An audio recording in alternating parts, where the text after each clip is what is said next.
Hi there, my name is Suze and I work with women to help them heal and integrate their inner masculine and feminine energies so that they can have lives that feel really emotionally fulfilling and satisfying. I want to go deeper on something I've talked about a couple of times before because in my conversations with clients and with my inner circle of connections of friends and relationships that I have, this is something that I'm seeing really come up strongly in the collective right now. So I want to really emphasize this because as humans psychologically, right, we often have to hear something, the same thing over and over again, spoken in slightly different ways so that it really lands and hits home and we can really let that seed germinate and fertilize to then be blown out, blooming into this new transformative life, right? And it's the idea of being very selective of who you talk to. And it goes back even deeper than that, right? It goes back even deeper than that. Why am I feeling like I need to talk to someone about my hopes and my dreams and my goals, or what I want, or what I'm really processing and working through with myself? Why do I feel like I need to talk to someone? Am I looking for validation and reassurance and affirmation? And again, that's not necessarily a bad thing. Don't just hear me out for a second here. Hear me out. Am I nervous? Here's the key. Is it because there's this anxiety and not fully trusting myself, not fully having confidence in my decision-making abilities, not having enough trust in my intuitive nudges or my guidance from the divine that this is the path I should go, or this is the decision I should make, or this is the purchase I should make, this life choice, this commitment, this change in my life? Do I feel like I'm doubting the intuitive knowing or the nudge or the guidance or the desire of myself to move in this direction? Or do I feel like I need to explain to someone why I'm choosing something because I want to have their approval? I want to have their validation and affirmation and reassurance again. Do you hear the common theme of anxiety at the base of this? Self-doubt, lack of true confidence and trust, and all of that is like an anxious energy. And we have to be very careful about those things that really deeply matter to us, whether it be, again, our hopes and our dreams and our goals or big decisions that we're making in our lives. Now, obviously, if you're in a relationship with someone and these big life decisions, they should be shared with your partner, obviously. And that is part of connection and a deeper emotional intimacy, is learning to work together through these big life decisions. But I'm talking about with other people on more, a little bit one step outside of your partnership and maybe your best friend or something. Let's put it in that phrase. Your best friend, and you're deciding to make a decision. It doesn't really affect them, but you want to kind of get them on board or you want to have their approval. Be very careful who you're talking to about these deep, intimate things that are really meaningful to you. Because if the other person you're speaking to hasn't done some work with their own emotional availability, first of all, and that's how I've talked about this in the past, so I'm not going to go too deep down this road.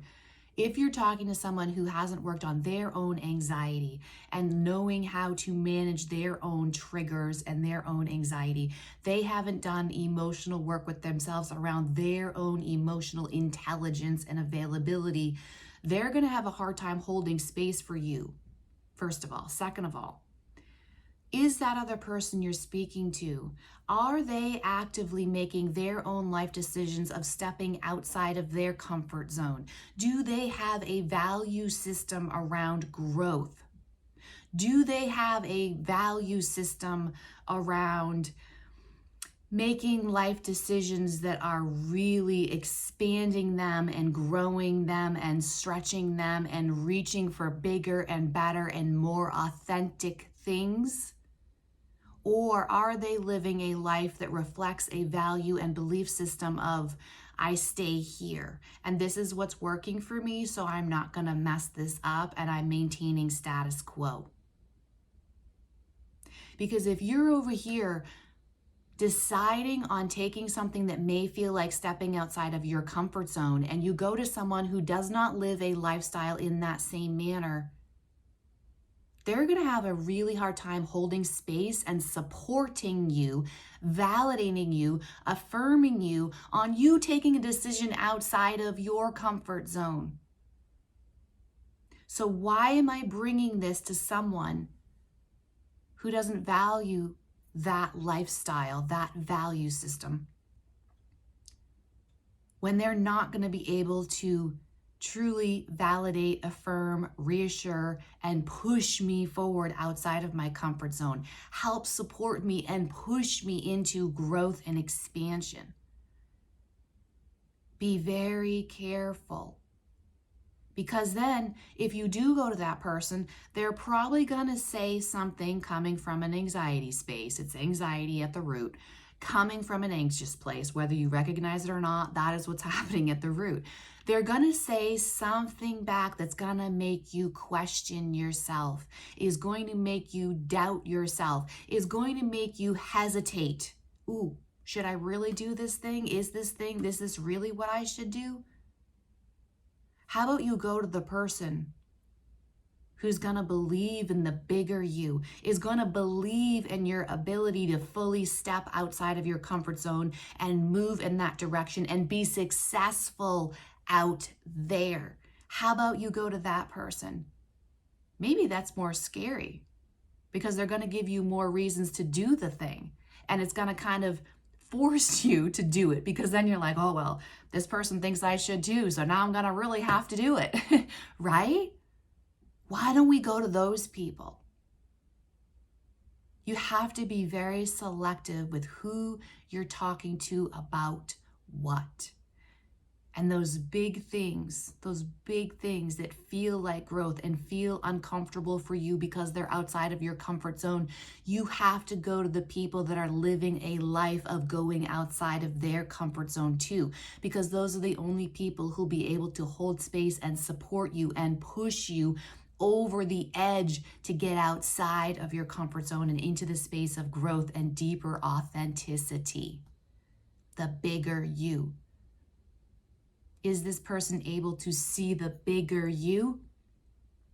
Or do they want you to stay who you are now? Do they want you to stay in the identity that they know you as because it's easier for them to know how to be with you? It's easier to be in partnership and friendship with someone under a smaller identity, because then they also don't inspire you to get bigger. And that's where the triggering comes in. If you're stepping into a bigger you, you're going to make someone else think, well, maybe I should make some changes. Maybe I should be bigger, be more bold, be more courageous and authentic with who I truly am. There's a lot more happening below the surface than you may think.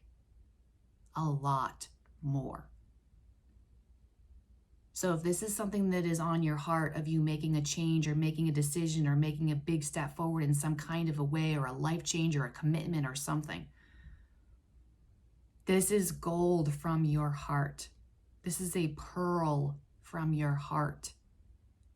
Do not cast your pearls before pigs.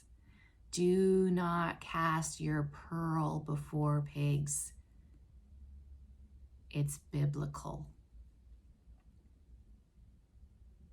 Be careful who you share the things that are super important to you with. Who are you talking to? If this video really resonated and you found value, please do subscribe to help support my channel and help get my message be heard by other people who need to be inspired and who need to hear it at this time. I hope this video helped. Let me know in the comments what you appreciated the most, what resonated the most deeply for you. I love hearing from you all. Thank you so much for being here. Have a beautiful rest of your day.